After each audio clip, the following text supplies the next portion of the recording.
Assalamualaikum warahmatullahi wabarakatuh. Apa kabar hari ini anak-anak?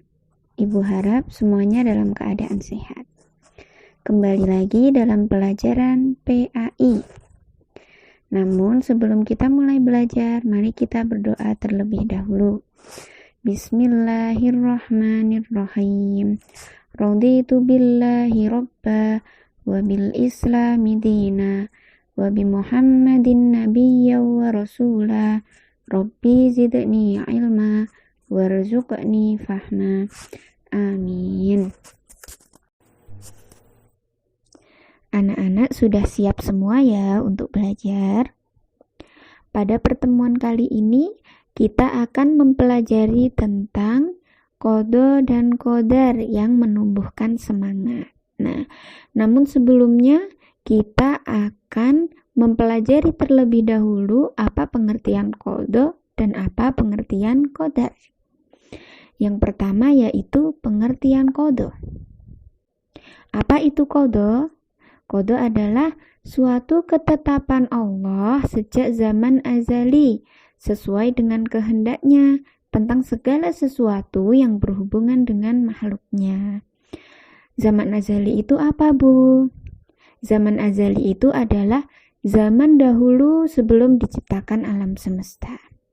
Jadi, ketika Allah ingin menciptakan suatu makhluk, Allah sudah menetapkan ketetapannya sejak zaman azali. Nah, selanjutnya yaitu qadar. Apa itu qadar, anak-anak? Ada yang sudah tahu? Ya, qadar yaitu perwujudan dari qada atau ketetapan Allah Subhanahu wa Ta'ala dalam kadar tertentu sesuai dengan kehendaknya. Qadarnya Allah ini juga biasa disebut dengan istilah takdir. Kita menyebutnya dengan takdir, biasa kita dengar begitu. Nah, sudah jelas ya berarti pengertian qada dan pengertian qadar. Kemudian apa sih hubungan antara qada dan qadar? Hubungan antara qada dan qadar yaitu hubungan yang tidak dapat dipisahkan anak-anak dan merupakan satu kesatuan. Mengapa? Karena qada diibaratkan dengan rencana, sedangkan qadar sebagai perwujudan atau kenyataan yang terjadi. Jadi, qada itu rencananya, kalau qadar itu hasilnya. Apa yang kita dapatkan, apa perwujudan dan kenyataan yang terjadi, begitu. Setelah memahami pengertian qada dan qadar, juga hubungan antara keduanya, sekarang kita akan mempelajari apa itu beriman kepada qada dan qadar. Siapa yang sudah tahu? Pasti sudah banyak yang sering mendengar pernyataan beriman kepada qada dan qadar. Jadi, iman kepada qada dan qadar yaitu percaya dengan sepenuh hati bahwa Allah Subhanahu wa Ta'ala telah menentukan segala sesuatu yang akan terjadi pada makhluknya. Semua itu atas kehendak Allah Subhanahu wa Ta'ala, Sang Khalik atau Sang Pencipta. Kemudian, setiap manusia telah diciptakan dengan ketentuan-ketentuan dan telah diatur nasibnya sejak zaman azali. Namun, meski ada takdir Allah Subhanahu wa Ta'ala, bukan berarti kita sebagai manusia bermalas-malasan, beranggapan bahwa tidak perlu berusaha, kan semua sudah diatur oleh Allah Subhanahu wa Ta'ala. Itu tidak benar. Kita tetap harus berusaha. Lalu bagaimana kita sebagai pelajar yang baik? Harus seperti apa?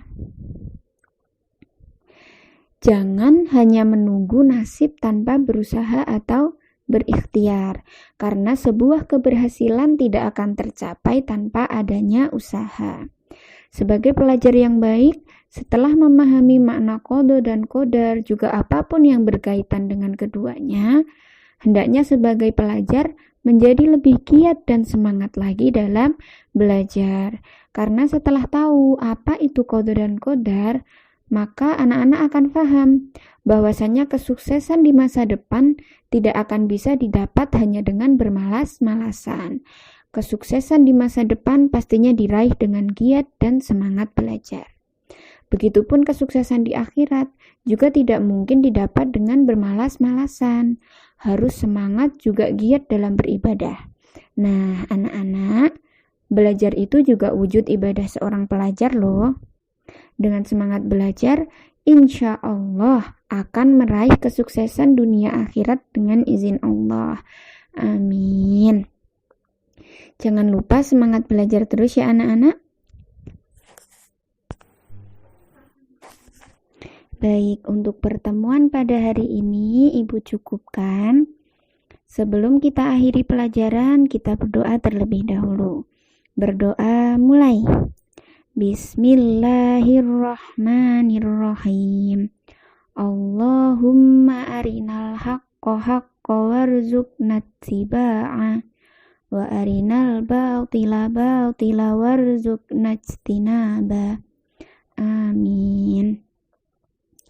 Jaga kesehatan selalu, kurangi mobilitas supaya terhindar dari virus COVID-19.